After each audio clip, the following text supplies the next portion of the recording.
আসসালামু আলাইকুম। আজকে আমি তৈরি করে দেখাবো আলু এবং আটা দিয়ে মজাদার নাস্তার রেসিপি। আর এই নাস্তাটা আপনারা ঝটপট বাচ্চাদের টিফিনে অথবা সন্ধ্যার নাস্তায়ও দিতে পারেন।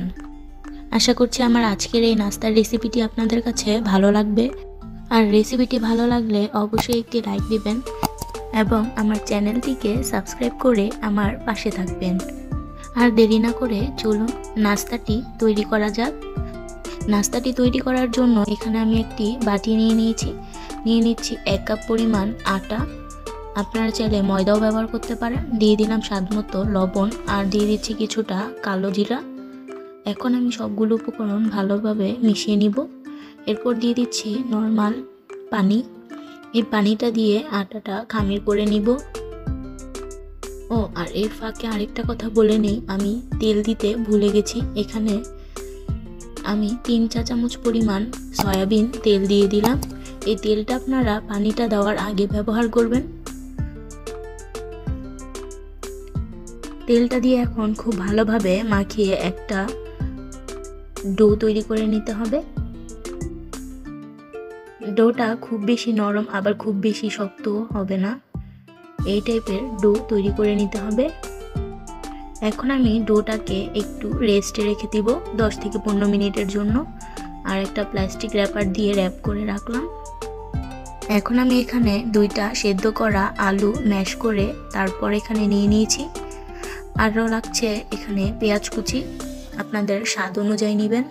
নিয়ে নিচ্ছি ধনেপাতা কুচি, দিয়ে দেব হাফ চা চামচেরও কম লবণ, দিয়ে দিব 1 চা চামচ পরিমাণ চাট মশলা অথবা চটপটির মশলা, দিয়ে দিব হাফ চা চামচ পরিমাণ কাবাব মশলা, আর দিয়ে দিচ্ছি কর্নফ্লাওয়ার 2 চা চামচ পরিমাণ। কর্নফ্লাওয়ারটা বাইন্ডিংয়ের কাজ করবে। আমি এখানে কোনো প্রকার মরিচ ব্যবহার করিনি, কারণ এই মশলাগুলোর মধ্যেই পরিমাণ মতো ঝাল ব্যবহার করা থাকে, তাই আমি এক্সট্রা কোনো মরিচ ব্যবহার করলাম না। আপনারা চাইলে করতে পারেন। এখন সবগুলো উপকরণ আলুর সাথে ভালোভাবে মিশিয়ে নিব, একটা ডোয়ের মতো তৈরি করে নিব। এই তো তৈরি হয়ে গেছে আলুর ডোটা। এখন আমি রুটিটা বেলে নিব।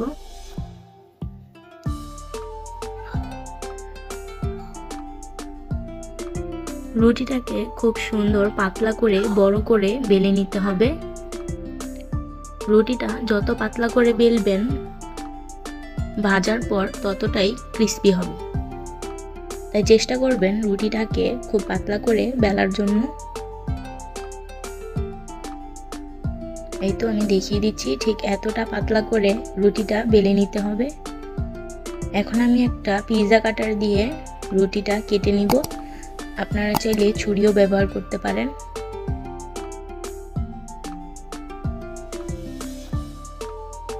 একে একে সবগুলো রুটি আমি টুকরো করে নিলাম। এখন মেখে রাখা সেই আলুগুলো আমি ছোট ছোট বলের মতো করে তারপর রুটির উপরে বিছিয়ে দিব। একটা একটা করে সবগুলো বল আমি দিয়ে দিব। এরপর হাত দিয়ে আলতো করে ঘুরিয়ে ঘুরিয়ে রোল করে নিব। এইভাবে আমি প্রত্যেকটাই তৈরি করে নিব। এই নাস্তাটা কিন্তু তৈরি করা খুবই সহজ। যে কোনো সময় আপনারা ঝটপট এই নাস্তাটি তৈরি করে দিতে পারেন। এই তো সবগুলোই তৈরি হয়ে গেছে। এখন আমি ভাজতে চলে যাব। তো ভাজার জন্য এখানে আমি একটা প্যান গরম করে তাতে পরিমাণ মতো তেল দিয়ে দিচ্ছি। একটু বেশি পরিমাণে তেল প্রয়োজন হয় এগুলা ভাজার জন্য। তেলটা হালকা গরম হয়ে আসলে এখন আমি সবগুলো নাস্তা দিয়ে দেব এতে।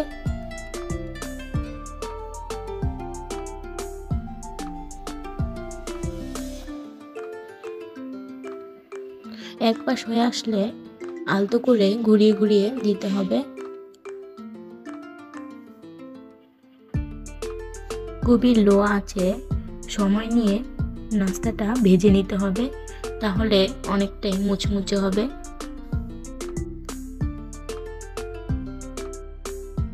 এই তো আমার নাস্তাটা ভাজা হয়ে গেছে, আমি এই পর্যায়ে নামিয়ে নিব। আপনারা চাইলে আরও একটু লাল করে নিতে পারেন। দেখলেন তো কতটা সহজেই এই নাস্তাটি তৈরি করা যায়। আশা করছি আমার আজকের এই নাস্তার রেসিপিটি আপনাদের কাছে ভালো লেগেছে।